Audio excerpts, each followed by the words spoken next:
Thank you. First of all, I want to thank you all for coming. Thank you for being in the first ever Demo Africa conference. Africa is here, Demo is here, and we are so excited about it. Let me thank all the people who made this possible. Our platinum sponsor, our cornerstone sponsor, Microsoft. Platinum sponsor, Nokia, African Development Bank, USAID, InfoDev, the State Department, and all our partners, which I cannot name all of them, but I'll just mention a few of them. We have Venture for Africa, Venture Capital for Africa. We have Growth Africa. All the partners have been good to us, and we really appreciate that. Thank you so much for all the effort. Thank you so much for the support you've given us. Demo is here. Africa is here. Africa is ready, guys. The products that you're going to see in the next 2 days will just blow your mind. Africa is ready to provide technology solutions for the world, not just for Africa. So I'd like to introduce Neil Silverman, Senior Vice President for Demo. Thank you, Harry. How's everyone doing? Is this great? Very excited to be here. So Demo as the conference has been around for 22 years. And now finally, maybe a little late, but we're here. We're here in Africa, and we couldn't be more excited. And here in Kenya, which is just a wonderful host country for this event. And I know we'll be back year after year to support this program and to support the startup community. Demo has been traveling around the world looking for great innovation, looking for products that are truly disruptive that have launched on the demo stage for years and gone on to do great things. And I am confident that over the next 2 days, we're going to see 40 companies from 11 countries, so truly a Pan-African event, which was part of our charter when we embarked on this journey. And these companies will be here launching their products for the first time on this stage over the next 2 days. And I know that these companies are going to go on to do great things and have a wonderful impact, become household names around the world. And their journey won't stop here after 2 days. As part of the Lions Africa initiative, we're going to announce that 5 of these companies will essentially become what we're going to call the Demo Lions. And we're going to take these 5 companies, these startups, and bring them to Silicon Valley, where the journey will continue, where they can make great connections there and participate in the Demo conference in Silicon Valley next year. And also today, we have our own announcement that Demo, not only here, which is so exciting, in Africa, next year I'm excited to announce that we're also going to be in São Paulo in Brazil. We're going to be in India, in Bangalore. And we're going to be in Russia, in Moscow. 3 big conferences that we're now finally can announce here on this stage. So we're very excited about that. So we're truly a global launch opportunity for all of the startups that participate here today. They can participate in those conferences around the world. So I would think that unlike almost any other event out there, it's not about just 2 days. It's really about a life experience that you can participate in this program. And we can all be on this journey together as we grow, evolve, and really change the world. I mean, there's no higher cause out there than to be part of a startup that does great things, that impacts other lives, that creates jobs, right? You, the entrepreneurs in this room, are having a profound impact on other people's lives, and you should feel very good about that. So I'm very excited to be here. Welcome to Demo Africa, and I think we're going to have an amazing 2 days. So thank you, Harry. Thank you. Thanks, Niels. Thank you very much. Demo is here. So we have a slight change in the program. I have a brother. He calls himself a brother from another mother. His name is Thomas deBas. Thomas, welcome to the stage. Welcome, Thomas. Neil, how are you? My friend, How how is are it, you? man? Lovely, lovely. Lovely? Indeed. Are you indeed. happy to be in Nairobi? Man, that's an understatement. Yeah? It's beautiful to be here. Please, tell us something. Sure. Thank you. My name is Thomas deBas. I'm Director of Global Partnerships in the Secretary's Office at the U.S. Secretary of State. It gives me great pride to be here in this historic event. And I don't need to tell you that there's great innovation happening in Africa, because most of you in this room are a testament to that fact. Promoting entrepreneurship and innovation in Africa is a key component of Department of State's Africa strategy. Through our support of the Alliance Africa Partnership, which you will hear a little bit more about this afternoon, an event like Demo Africa is a key component into our efforts to promote innovation and entrepreneurship in the continent. And the Secretary of State, Secretary Hillary Clinton, strongly believes in the power of African entrepreneurs and their vision and their potential to shape not just Africa's future, but the world's future. So it gives me a tremendous amount of honor to introduce you to a special message from Secretary Clinton. Extend my greetings to everyone at the first ever Demo Africa event. I want to thank the organizers of Demo, the government of Kenya, and the Alliance Africa partners for making this event a reality.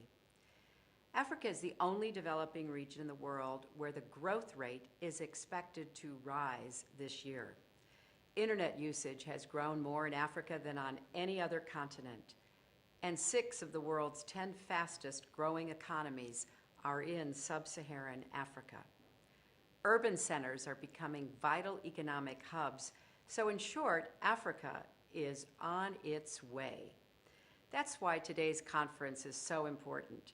We're celebrating the birth of Africa's newest and most innovative products and technologies, but we are also realizing a new era of growth and development for the people across the continent.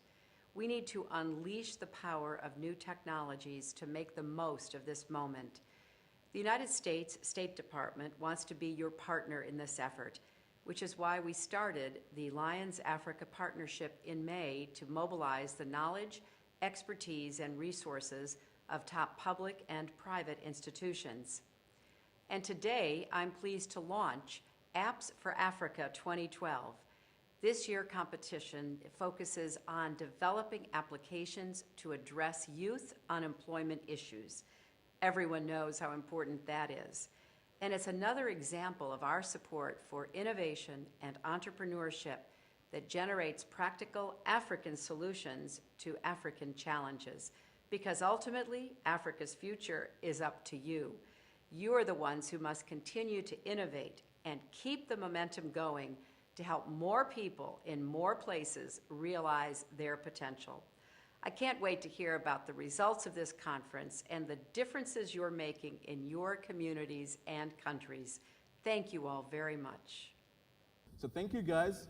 I will now invite the PS, Dr. Bitange Ndemo, to just come and give us his opening remarks. Ndemo is here. I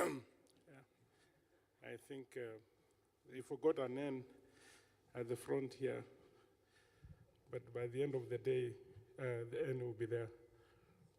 Distinguished ladies and gentlemen, good morning. I am delighted to join you this morning at the beginning of this conference that we have been waiting for several months.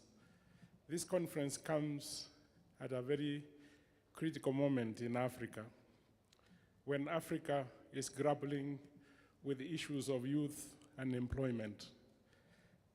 In Kenya, we have had a number of youth come up with new innovations, especially on the mobile platform.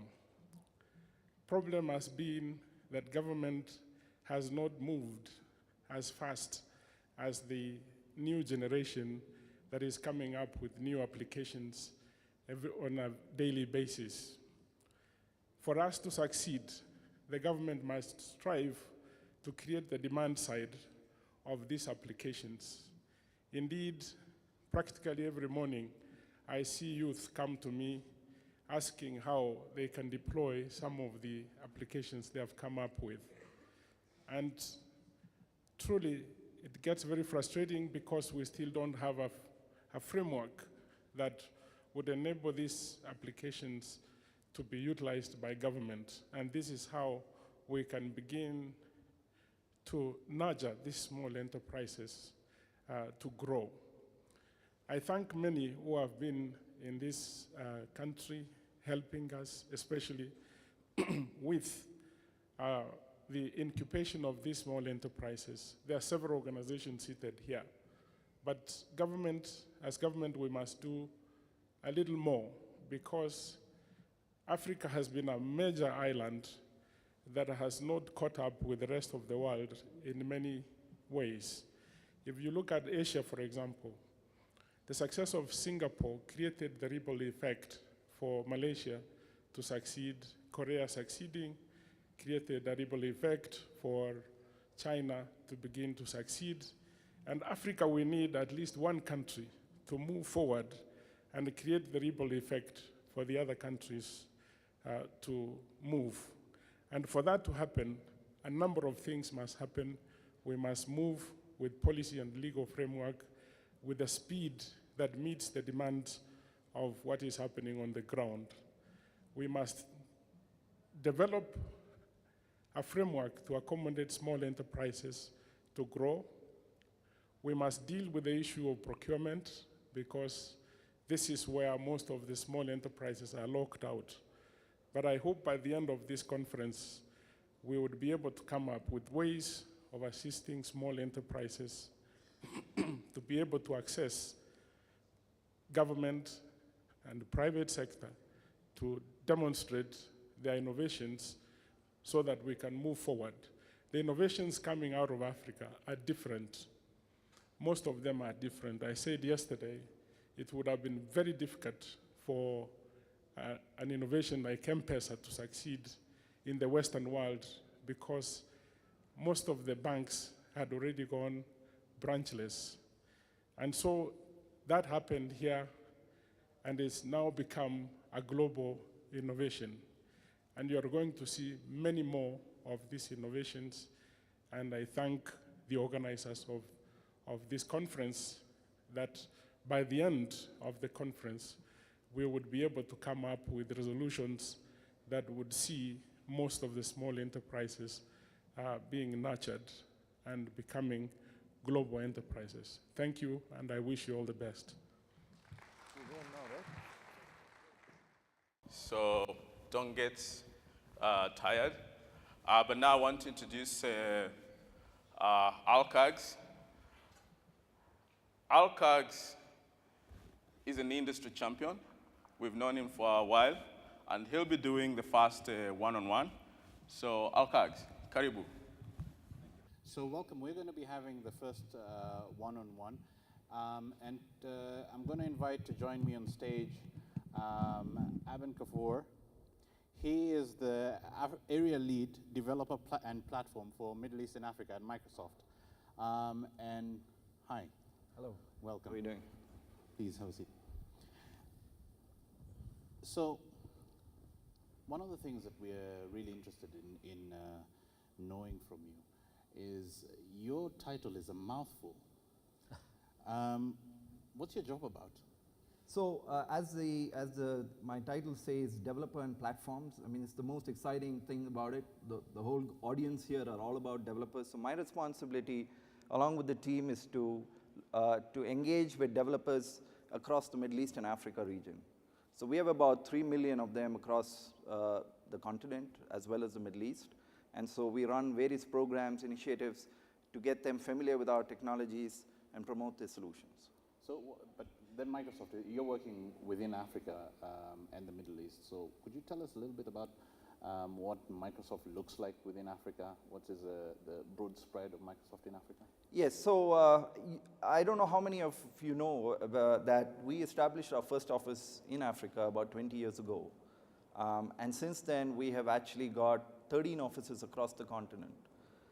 Today, we have over 1,000 people in many of these offices collectively, and then we reach over 10,000 partners. This is the kind of ecosystem that we work with. And thanks to the support from the local governments, the donors, and the partners, we believe we have a fairly strong network that we work with today in the region. There's been developments within Microsoft where we've seen some movement in strengthening engagement with the startup ecosystem around the world. I know that there's been a lot of movement within your head office. as well to create an actual department that is going to deal with this sort of thing. Could you tell us what's happening and why? Why that new move towards dealing with startups? Yeah, I mean, frankly, a lot of these programs have existed, and obviously as a new technology wave comes, we got to emphasize the value of the opportunity. So to us, the biggest opportunity today is Windows 8, which we launch tomorrow, and I hope all of you have had a chance to play around with it. And we have Windows Phone 8, which is another exciting platform to work with, and with the shared code feature, an application that you develop in Windows 8 can now run on Windows Phone, can be ported on pretty easily. And then we have the backend services of Windows Azure, which is our cloud backend. So these are three massive platforms that give developers huge opportunity to monetize across because of the whole concept of marketplace and so on. So we have actually started a whole bunch of engagements saying, how can startups and how can students, for example, engage on this opportunity with Windows 8? Because there is a learning that is needed. And that's why we have been focusing on a lot of events and activities, including participating in conferences like these. So is the vision that at some point you will have an ecosystem of developers that have developed apps that work with Windows 8, or what's the plan? Yes, what's the big plan? At the end of the day, so if you look at it today, around 600 startups have registered for our programs on startups across the continent. These are guys who have just signed up, working with us, downloading, and many of you know that we have a program called Biz Park, which allows startups to get free access to software for a period of 3 years. And we have a new program, extension of that, called the Biz Park Plus, that allows you to use the cloud services that from Microsoft, and we sponsor $60,000 of computing time as a part of Biz Park Plus. So essentially what it means to a startup is you get software plus availability on the cloud without really making that upfront investment, because that's what startups really struggle with. And so our goal is to make sure that at the end of the day, the startups can build solutions rapidly with these platforms. But as I said before, we have a massive network of partners and customers. And so we are looking at ways on how we can promote you in that so that you get more attention, you get because at the end of the day, it's about survival for startups, which is more one we focus on. So it's not only the technology, but it's also the promotion. You just mentioned a little bit about Azure, and I just wanted to ask you a double-ended question. First, if I'm a developer, how do I prepare myself before I come to Microsoft, or what should I do to get on board? And secondly, who owns the IP once I develop my app on your platform? Yeah, so let's take the first question. So if you want to touch base with Microsoft, like I said today, we have offices across the continent. I think the first point of contact should be your local office. Specifically, even if it's a step further, the group that we belong to, called the Developer and Platform Group, you should know your developer and platform evangelist in that particular country. He would be the person, or he or she would be the first point of contact through which he can reach a larger chain. Okay, and that's one option. The other option is, of course, going to the forum groups of our sites like Microsoft.com, Biz Park. You can post your questions there, and then they get redirected to our area. So there are several ways by which you can reach us. But when it comes specifically to Azure, remember, Azure is a platform. It's just like Windows 8. Whatever you develop on Windows 8 as an app belongs to you. It is proprietary to you because Microsoft is just offering a storage space for you. And that's the same for Windows Azure. And today Windows Azure supports not only Microsoft applications, but you can run many third-party applications and open source applications such as PHP on Azure. So you really can embrace a lot of the expertise that you have built over time and invest that into cloud computing without having to rechange and redesign your programs. So their IP belongs to you because it's your app, but all we are offering is a service that you can host and manage and scale because you don't know the kind of traffic that's going to hit your site. So does that mean that we will reach into a revenue share agreement if I am the dev that has developed the app on the Azure platform? No, so when you host it on Azure, at the end of the day, that application is yours. But what we charge for is subscription time for the amount of computing time that you have paid. So at the end of the day, at the amount of subscription or the resources that you have used on Azure, there is a charge. But like I said, for startups, if you're a member of Biz Park Plus, pretty much $60,000 is available on time. So it's a lot of time that is available till your solution kind of matures to a point where you are in a mode to pay. So we give that flexibility. Demo Africa is dealing with startups that have come to that place where they have matured a little bit and they're now ready for some investment. Could you talk a little bit about your views of, what does it take for, coming from your experience and having dealt with lots of startups, what does it take for, in terms of preparation for a startup to prepare itself for now investment by angel investors and by, and by others? I think the bottom line is, and this is what I talked about yesterday too, I think every startup should be unique. Don't try to copy solutions from other parts, because Africa, your continent, your countries, they are very unique. And some of the cases that you have showcased in this part of the world have attracted worldwide attention. So first thing is, believe in your solution because it's addressing a genuine need for your community, your market. And I think that itself is a big stride. And then the question is, how fast can you make that solution into a product? And I think once you make that into a product, and if you're on a Biz Park partner, for example, we have channels by which we promote Biz Park startups on our homepage, on our properties, so that you get more eyeballs to the solution you've developed. And that automatically attracts investors and others who are investing in, because we have partnerships with many venture capitalists and angels, and we can connect you to them. So there are several ways by which we can promote. And I personally would like to go, because every startup has a unique need. And so I'd like to see those solutions come up and kind of come to the top of the funnel. And then we look at ways how we can promote them and make them successful. But we are absolutely committed to this space. And you can see that this conference has meant a lot to us. And I appreciate the opportunity from the Lions team as well as Demo to have participated with this, and for the host country here to it's just an amazing experience to come back to Nairobi every time. So a big thank you to all of you, and it's really a pleasure, and you can be rest assured that we are very much committed to this space to make a difference and make you successful. Thank you very much, Avan. That brings us to a close of this one-on-one session. We shall be coming back. I shall be coming back on stage with Shivakumar from Nokia, and you shall hear a lot more from that. And I think, Avan, you're going to be around all day today, so that if we want to catch up with you and your team, we can ask you a lot more questions. Absolutely. I'm sitting right over there. If anybody has any questions, I'm more happy to answer. Excellent. Thank you very much for having us.